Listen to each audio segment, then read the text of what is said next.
mbaam gàtt na waaye ci jur gi la bokk waaw. Serigne Cheikh Tidiane Sy moo ko doon wax. ba muy def politique nee na benn tantaam ñëw fa di ko yedd bay jooy ndax coono bi mu nekkee. yërëm ko.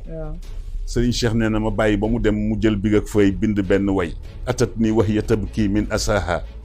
wa kaana bukaauha shay'an harama. walaay ndeysaan dañu nekk ci opposition bi ci suñu parti di def campagne électorale te muy koor suma tante ni walaay maa leen yërëm di ko wax ba rango ñëw ngi génne koor ni mu metti waxuma la kooru mbóoyu ngeen bëgg ko boole campagne électorale wax ba àgg rek sama xel ni toq ci waxin wow ma wax ni atat ni وهي تبكي من أساها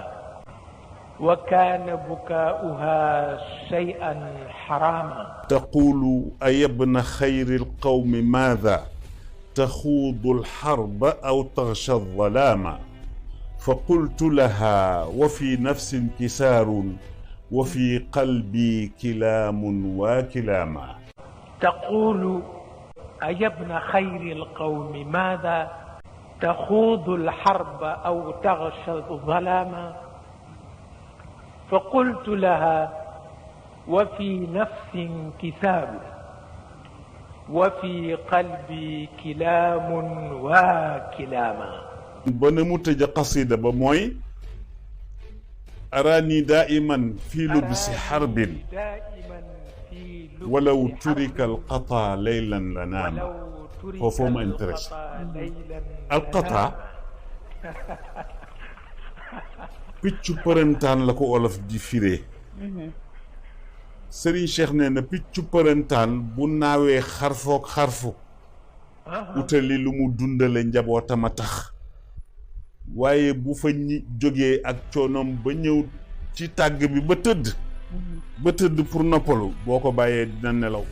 waaye boo ko nee pakk rek yaa ko tooñ du la baal. nee na piccu përëntaan li moo daj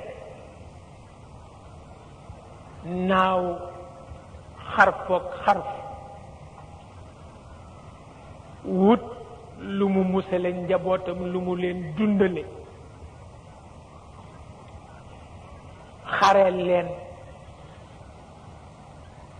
nee na su digg guddee rek bu yëngoo dama am ku ko yëngal waaye ku ko bàyyi it mu ne gam-gam waaw